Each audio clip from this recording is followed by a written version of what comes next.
35 years old na si Carla Stefaniak ay nakatira sa Hallandale Beach sa Miami, Florida. Isa siya sa 4 na magkakapatid at ipinanganak sa Venezuela. Lumipat silang buong pamilya sa Estados Unidos noong siya ay 19 na taong gulang.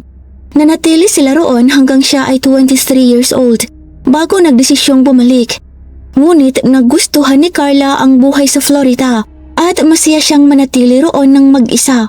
Nakahanap siya ng trabaho sa isang insurance agency at madali siyang nakabuo ng mga kaibigan, kaya ayaw na talaga niyang umalis pa. Isa siyang taong laging positibo ang pananaw sa buhay, yung tipong glass half full. Buong puso niyang hinaharap ang bawat oportunidad na dumarating sa kanya. Palagi siyang unang nagsasabing, sige, susubukan ko.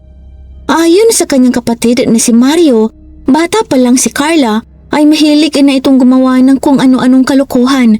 Kailangan daw ng kanyang mga magulang na laging bantayan ito.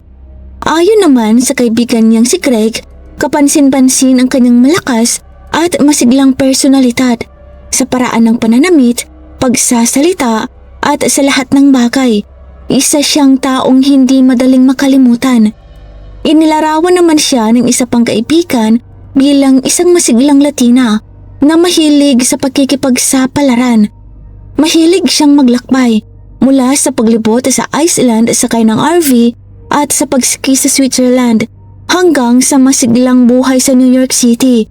Pati na rin ang mga weekend trip sa Cuba, Spain at Caribbean.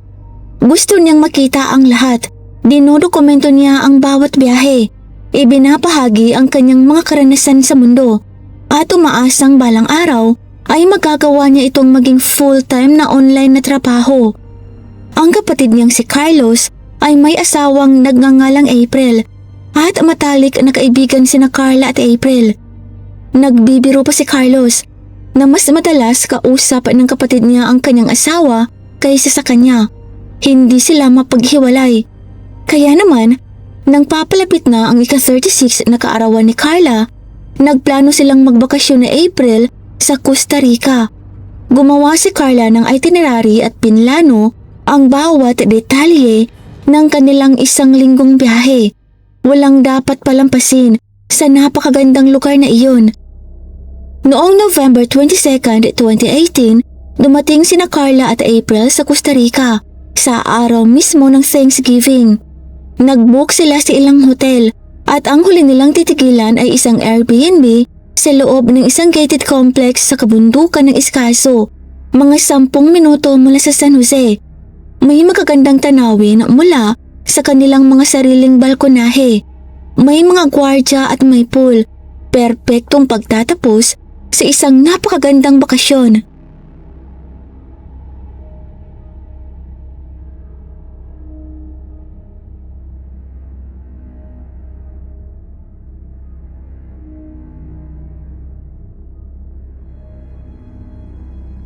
Araw-araw, abala sina Carla at April sa pagpunta sa iba't ibang beach, pagkain ng masasarap na pagkain at pagiging aktibo sa social media. Sa ikalawang araw, pumunta sila sa hot springs. Noong November 25, nag-post si Carla ng litrato niya sa Instagram habang nasa tabi ng pool. Sa lahat ng aspeto, naging eksakto ang biyahe na inaasahan nila. Mas maagang nakabook ang flight pauwi ni April kaysa kay Carla ng 1 araw. Kaya may isang gabi pang mag-isa si Carla. Kinabukasan ay kaarawan na niya at pagdating niya sa Florida, nakahanda na ang kanyang mga kaibigan na isama siya sa hapunan. Bandang 11:30 ng umaga noong November 27, nagpaalam si Carla kay April sa airport. Pagkatapos, inalok si Carla ng Uber driver ng city tour at pumayag siya at nagbayad ng cash. Ginugol niya ang hapon sa paglipot, pagpapadala ng mga litrato sa kanyang pamilya at pagbili ng bagong bag at ilang alahas. Ibinaba siya ng driver sa kanyang Airbnb, ang Villa Lamas Apartment 8. Bandang 6:30 ng gabi, nagsimula siyang maghanda para pumunta sa isang jazz cafe. Ngunit paparating ang isang malakas na tropical storm na nagbago sa kanyang plano.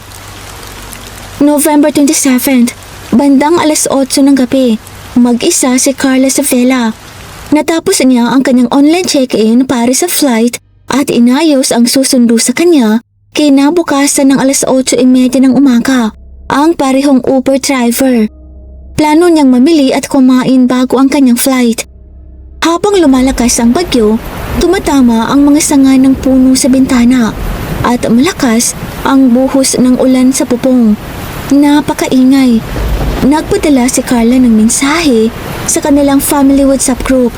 Sinabi niya roon, "Gusto kong lumapas pero sobrang pagod na ako." Bigla na lang nagdilim ang lahat. Nawalan ng kuryente ang buong complex. Nag-message siya muli. Malakas ang ulan, nawalan ng kuryente. Nakakatakot talaga. Sandaling bumalik ang kuryente. Ngunit halatang kinabahan na si Carla. At sino nga pa ang hindi? Paputol-putol na kuryente, malakas na bagyo, at ang mag-isa siya sa lugar na hindi pamilyar. Habang sinusubukang kumalma, naalala niyang kinabukasan ay babalik na siya sa Florida. Hindi iyon ang huling gabi sa paraisong inaasahan niya. Lobat na ang baterya ng kanyang cellphone, ngunit naka-FaceTime pa rin siya sa isang kaibigan sa New York. Sinabi niyang nauuhaw siya at iminungkahi ng kaibigan na pakuluan niya ang tubig. Ngunit kawali lamang ang meron siya. Masyadong delikadong lumapas. Kaya sinabi niyang hihingi na lang siya ng buti ng tubig sa isa sa mga gwardya sa lugar. Bandang alas 9 ng gabi, namatay ang kanyang cellphone at naputol ang FaceTime. Kinabukasan ay kaarawan niya, ngunit wala pa ring balita kay Carla. Tahimik ang kanyang Facebook at lahat ng mensahe sa WhatsApp matapos ang alas 9 ng gabi ay hindi pa nababasa. Gayunpaman, dahil sa malakas na bagyo at pagkawala ng kuryente, hindi ito agad nakapagdulot ng pag-aalala. Baka abala lang siya sa pag-iimpake.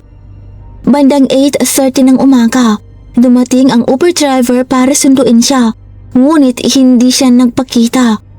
Tinawagan ni April ang villa upang alamin kung naroon pa si Carla at sinabi ng gwardya na umalis na raw ito bandang alas 5 ng umaga, dala ang kanyang mga pakahe. Fort Lauderdale Hollywood International Airport. Bandang 5:30 ng hapon, lumapag na ang eroplano ni Carla mula Costa Rica. Naroon ang kanyang mga kaibigan upang sunduin siya at diretsyo na sana silang lalapas. Ngunit hindi siya bumaba ng eroplano.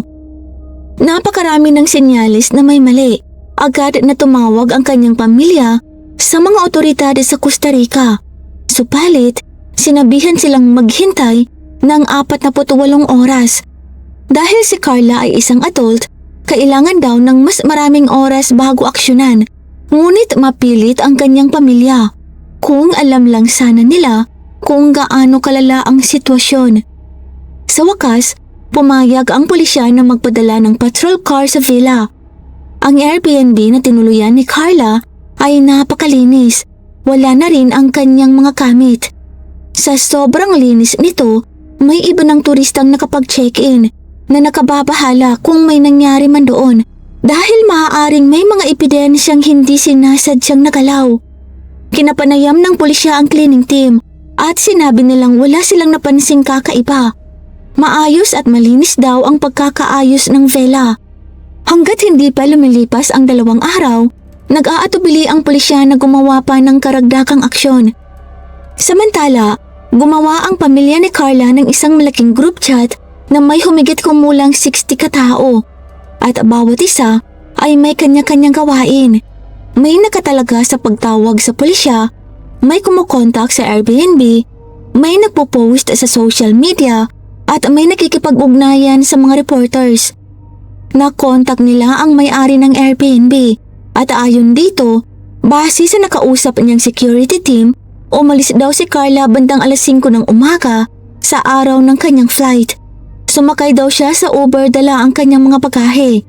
Ngunit nang suriin ang kanyang Uber account, walang transaksyong tumugma sa oras na iyon. Bukod pa rito, walang CCTV camera sa lugar upang mapatunayan ang nangyari. Dagdag pa rito ayon sa pamilya ni Carla, Hindi ito kapani-paniwala. Ang flight niya ay 1:30 ng hapon pa at 30 minutes lang ang layo ng airport mula sa kanyang tinutuluyan. Walang dahilan para umalis siya ng ganoon kaaga, lalo na't nakaayos na ang susundo sa kanya. Ang Uber driver na nakausap ni Carla ay nagsabing dumating lang siya ng 8:30 ng umaga, gaya ng plano. Hindi siya dumating ng mas maaga at tiyak na wala siya sa lugar bandang 5:00 ng umaga. Napatunayang totoo ang kanyang pahayag. Ayon sa phone data, sandaling kumunik ulit sa internet ang cellphone ni Carla bandang 12:70 ng madaling araw, mga 3 oras matapos maputol ang kanilang FaceTime. Ngunit ipinakita rin ng data na hindi umalis sa property ang kanyang cellphone. Doon siya huling nakita. Sa wakas, lumabas na sa lokal na media ang mukha ni Carla at opisyal nang nagsimula ang investigasyon sa kanyang pagkawala. 6 na araw matapos siyang huling makontak, dumating ang mga pulis kasama ang mga police dogs sa fila. Natagpuan nila na may bleach at suka sa buong lugar, tila sinadyang linisin. Kalaunan natagpuan nila ang dugo at similya ni Carla sa kama at sa sahig. Kung buhay pa si Carla, malinaw na hindi siya kusang umalis sa lugar. Hindi nagtagal, ang lokal na balita ay naging international. Gumawa ng GoFundMe upang matulungan ang kanyang pamilya na makarating doon. Kumalat sa social media ang #FindCarla at dahil sa determinasyon ng mga tao, nagsimulang magbigay ng pressure ang US Embassy sa gobyerno ng Costa Rica. Nakisali na rin ang FBI at unti-unting umusad ang investigasyon. Ang kapatid ni Carlang si Carlos ay nasa Costa Rica na. Sinusundan ang mga dinaanan ng kanyang kapatid. Pinuntahan niya ang Airbnb, ngunit ayon sa kwartya, wala siyang maitutulong. Walang makapagbigay ng sagot.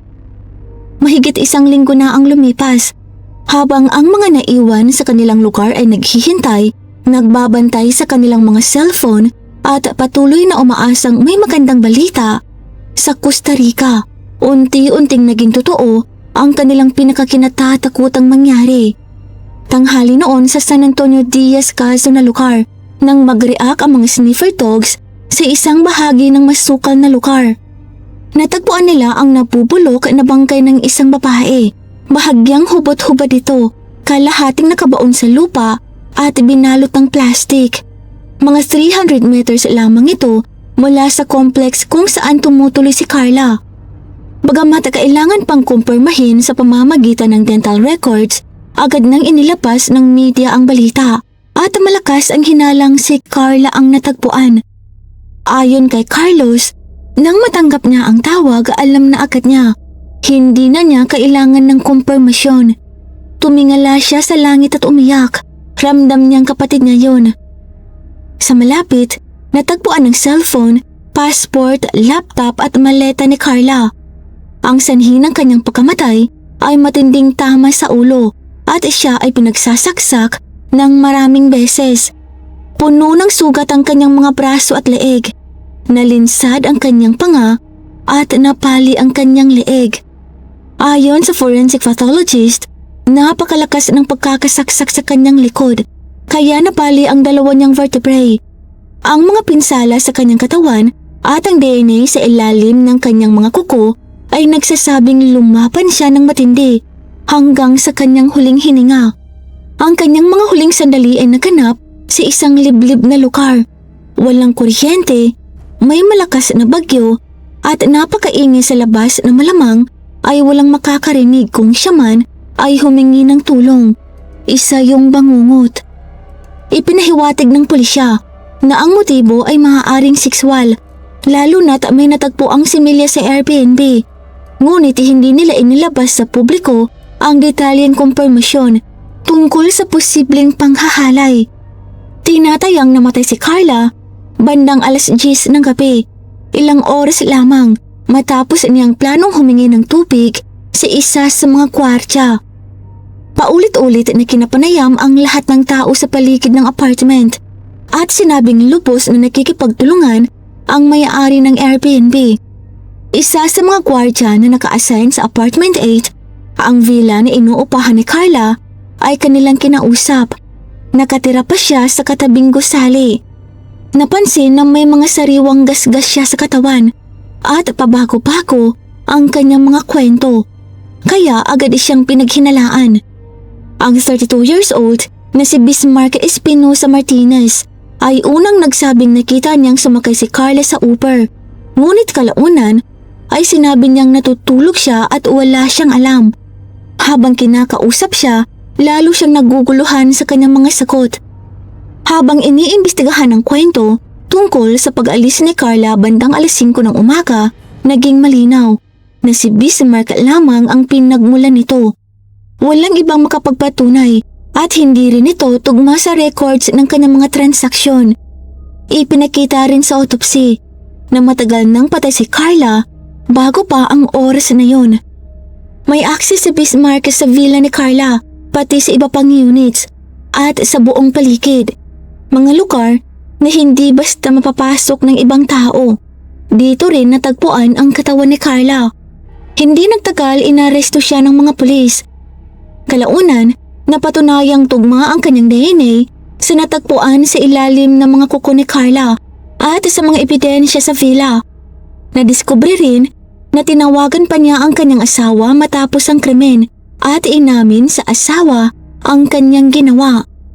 Si Bismarck ay mula sa Nicaragua at ilang buwan pa lamang sa bansa bago nangyari ang krimen. Ayon sa pulisya, may irregular immigration record siya. Ibig sabihin, wala siyang legal na dokumentong nagpapahintulot sa kanyang manatili roon. Ayon sa Director General ng Judicial Investigation Police na si Walter Espinosa, ito ay isang komplikado at mahirap na kaso. Ang paglutas nito ay napakahalaga para sa bansa, sa pamilya ng biktima at sa lipunan. Ayon kay Carlos, hindi niya matanggap na nakipagkamay pa siya sa lalaking iyon at pinasalamatan pa niya ito sa pagtulong. Napakakalma raw ni Bismarck noon. Kalaunan, kinasuhan si Bismarck ng simple homicide, katumbas ng second-degree murder, dahil kulang umano ang ebidensya para sa first-degree murder na nangangailangan ng patunay na planadong pagpatay o iba pang mabibigat na salik. Habang umuusad ang kaso, nasuri rin ng Airbnb at ang complex. Lumabas na wala silang ginagawang background check o screening sa kanilang mga empleyado at walang sapat na pagsusuri sa kanilang mga criminal history.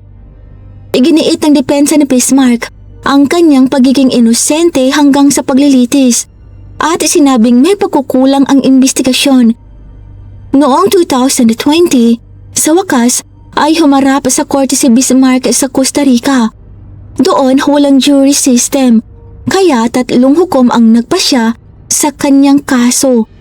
Bagamat tinaasan ang kaso sa first-degree murder, hindi siya napatunayang guilty rito. Sa halip, hinatulan siya ng simple homicide. Hiniling ng mga piskal ang pinakamataas na parusa para dito, hanggang 18 taon na pagkakakulong. Samantala, iginiit ng pamilya ni Carla na dapat mas mabigat ang parusa at may dagdag na kaso tulad ng pagnanakaw o tangkang panghahalay.